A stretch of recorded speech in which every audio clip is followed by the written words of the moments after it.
Vient le moment des conclusions.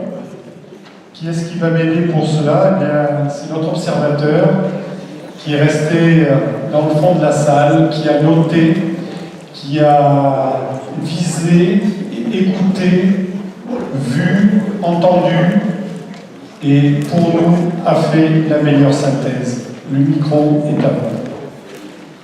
J'ai nommé Jean-Pierre Egougou. Merci, je pense que on est tous gravés de science et d'information. On est sans doute un peu fatigué aussi, donc je vais essayer d'être le plus bref possible. Moi ici, je représente le conseil de développement de l'agglomération toulousaine, de Toulouse Métropole. On nous a donné une petite plaquette pour dire qui on était. On est une instance consultative. On est là pour éclairer les politiques publiques en puisant dans l'intelligence collective des citoyens. On essaye de faire remonter les choses.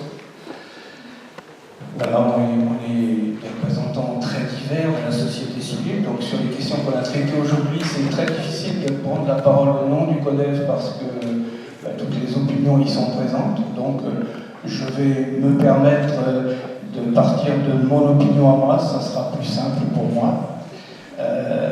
Donc très rapidement, d'abord moi je remercie beaucoup les organisateurs. C'est une journée exceptionnellement riche, j'assiste à pas mal de conférences. Voilà. Je remercie aussi vraiment Jean-Marie Pelt, car moi personnellement, il m'a redonné le moral.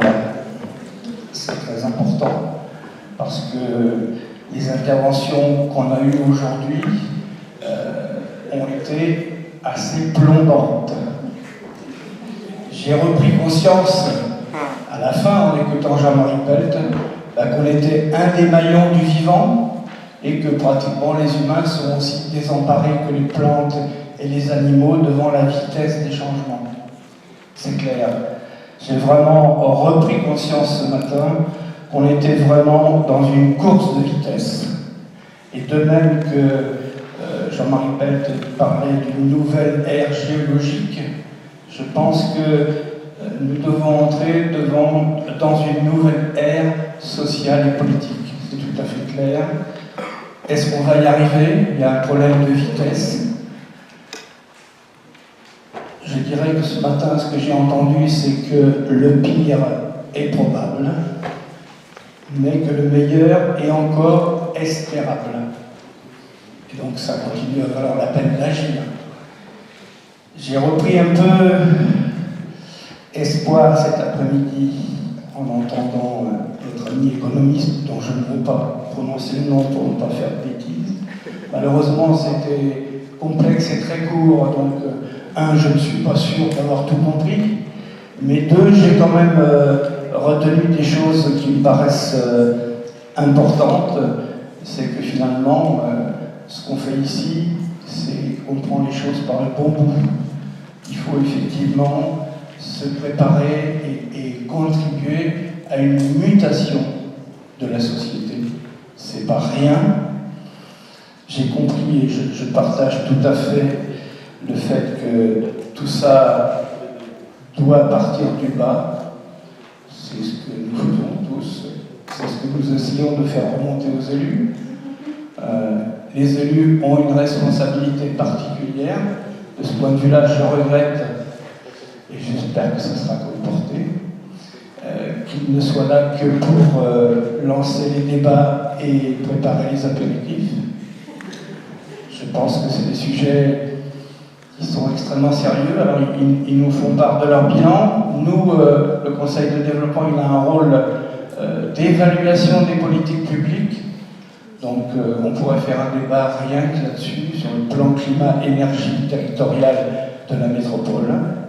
Quand on en parle en 3 phrases, ça va. Quand on en fait un débat, ça va moins bien. Voilà, donc je pense que c'est important.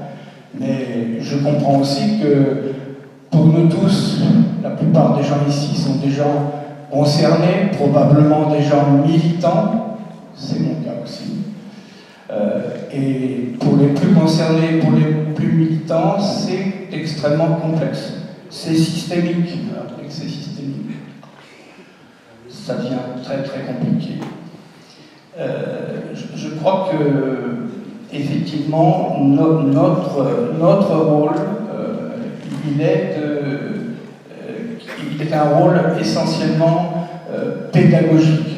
Je crois beaucoup à la pédagogie par exemple. Il faut sans arrêt, Jean-Marie Pelt, de ce point de vue-là, c'est un homme de terrain, c'est un homme pragmatique qui parle simple. Je crois qu'il faut parler simple. Quand il parle de zéro pesticide, bah oui, ça c'est quelque chose qui est venu, pas spontanément, qui est venu de militants, de gens qui ont voulu faire. Et puis maintenant, par la pédagogie par exemple, ça remonte. Voilà. Quand il parle de devenir tous paysans, redevenir tous paysans, oui, la question. Donc, on vous a remis aussi une plaquette sur les territoires fertiles de la métropole. Le Conseil de développement, dans sa diversité, c'est-à-dire y compris avec la Chambre d'agriculture, porte un vrai projet politique d'avenir pour les territoires non urbanisés, ce qu'on appelle les territoires fertiles de la métropole. Et effectivement, j'espère que ce projet va avancer. On fait tout ce qu'il peut pour qu'il avance. Je voudrais être court, je l'ai promis, donc je vais le faire.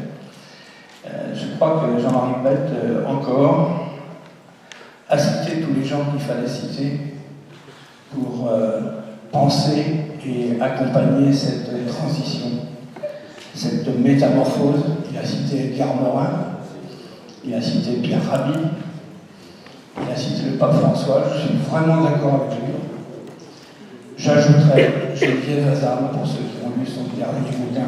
Je pense que dans ce milieu, elle apporte quelque chose d'extrêmement nouveau, alors que jusqu'ici, une association comme ATTAC était sur un autre terrain. Je pense ça extrêmement intéressant.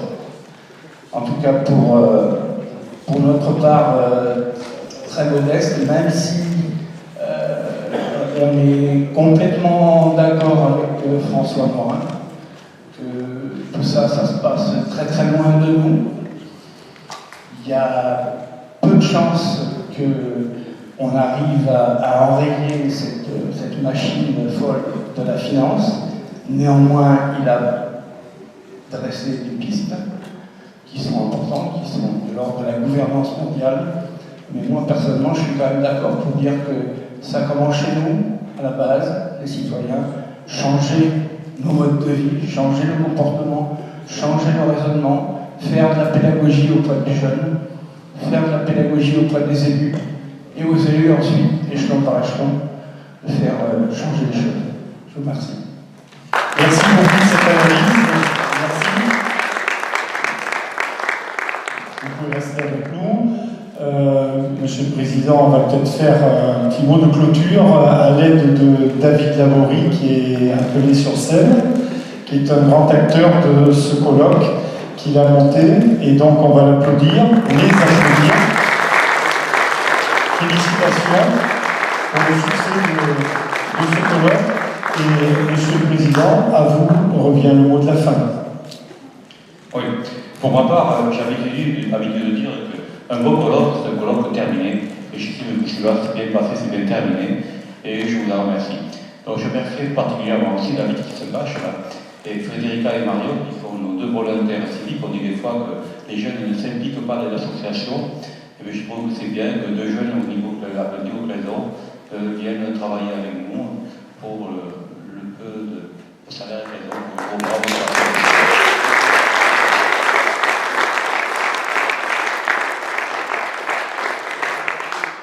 Ensuite, je voudrais dire que notre association, qui est une association ancienne, je l'ai déjà dit à la mairie, nous avons l'habitude de faire des colloques, nous n'avons pas encore réfléchi au colloque qui se fera dans 2 ans. Mais pour cela, si vous avez envie d'y participer, notre association est ouverte à tous, donc vous pouvez adhérer et ainsi participer à nos réflexions et à nos actions. Alors la porte est ouverte et plus vous serez à venir, et mieux sera pour nous car nous sommes aussi une équipe vieillissante et nous formons de renouveau. possède nos associations. Voilà. Donc c'est quelque chose d'important pour nous, et je crois aussi important pour vous et pour tout le monde. Voilà. Donc une fois de plus, je remercie aussi mon équipe ici, parce que ça un peu aussi, on ne peut pas